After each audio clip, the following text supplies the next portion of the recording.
ಶುಭ ಮುಂಜಾನೆ. ನಾವು ಬ್ಲಾಸಮ್ ಸೆಕ್ಷನ್ನಿಂದ ನನ್ನ ಹೆಸರು ಮಿಥುನಾಜ್. ನಮ್ಮ ಕನ್ನಡ ನಾಡು ಅನೇಕ ರಾಜಮನೆತನಗಳ ಬೀಡು. ಈ ನಾಡು ಪ್ರಸಿದ್ಧ ಕದಂಬರು, ಗಂಗರು, ಚಾಲುಕ್ಯರು, ವಿಜಯನಗರ ಸಾಮ್ರಾಟವು ಗತವೈಭವವನ್ನು ಕಂಡಿವೆ.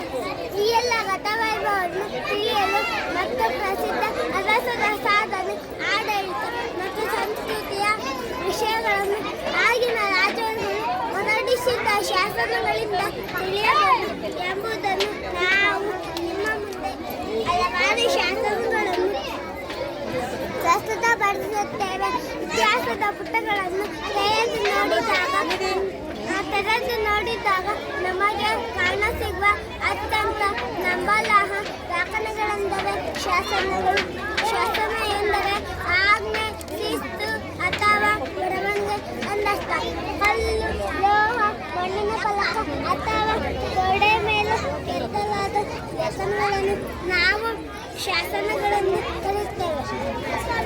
ಭಾರತದ ಇತಿಹಾಸದಲ್ಲಿ ಸಾಮ್ರಾಟ್ ಅಶೋಕನನ್ನ ಶಾಸನಗಳು ತಮ್ಮ ಎಂದು ಕರೆಯಲಾಗುತ್ತದೆ, ಏಕೆಂದರೆ ಆತನೇ ಮೊದಲ ಭಾರತೀಯ ಜನರಿಗೆ ಸಂದೇಶ ನೀಡಲು ಶಾಸನಗಳನ್ನು ವ್ಯಾಪಕವಾಗಿ ಬಳಸಿದರು.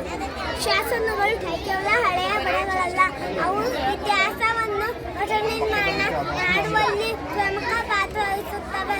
ತದನಂತರ ಕರ್ನಾಟಕದಲ್ಲಿ ಕೂಡ ಶಾಸನಗಳು ಕಂಡುಬರುತ್ತವೆ. ಅವುಗಳಲ್ಲಿ ಮೊದಲನೇದಾಗಿ ಹಲ್ಮಿಡಿ ಶಾಸನ. ಹಲ್ಮಿಡಿ ಶಾಸನವು ಕನ್ನಡದ ಮೊಟ್ಟ ಮೊದಲ ಶಾಸನವಾಗಿದೆ. ಇದನ್ನು ಕದಂಬ ದೊರೆ ಕಾಕುತ್ವವರ್ಮ ಸುಮಾರು ಕ್ರಿಸ್ತಶಕ 450ರಲ್ಲಿ ರಚಿಸಿದನು. ಹಲ್ಮಿಡಿ ಶಾಸನವು ಹಾಸನ ಜಿಲ್ಲೆಯ ಬೇಲೂರು ತಾಲೂಕಿನ ಹಲ್ಮಿಡಿ ಎಂಬ ಸ್ಥಳದಲ್ಲಿದೆ. ಇದು ದಾನ ಶಾಸನವಾಗಿದ್ದು ಹಳೆಗನ್ನಡ ಹಾಗೂ ಬ್ರಹ್ಮಲಿಪಿಗಳನ್ನು ಹೋಲುವಂತಹ ಕನ್ನಡ ಲಿಪಿಯಾಗಿದೆ.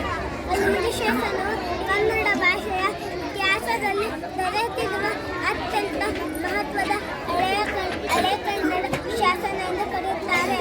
ಇದನ್ನು ಪ್ರಸ್ತುತ ಬೆಂಗಳೂರಿನ ಸರಕಾರದ ಅಡಿಯಲ್ಲಿರುವ ವಸ್ತು ಸಂಗ್ರಹಾಲಯದಲ್ಲಿ ಇರಿಸಲಾಗಿದೆ. ನಿನ್ನ ಹೆಸರು ಏನು? ಎಷ್ಟನೇ ತರಗತಿ? ಏನು ಓದ್ತಾ ಇರೋದು ಈ ಶಾಲೆಗೆ? UKG. UKG.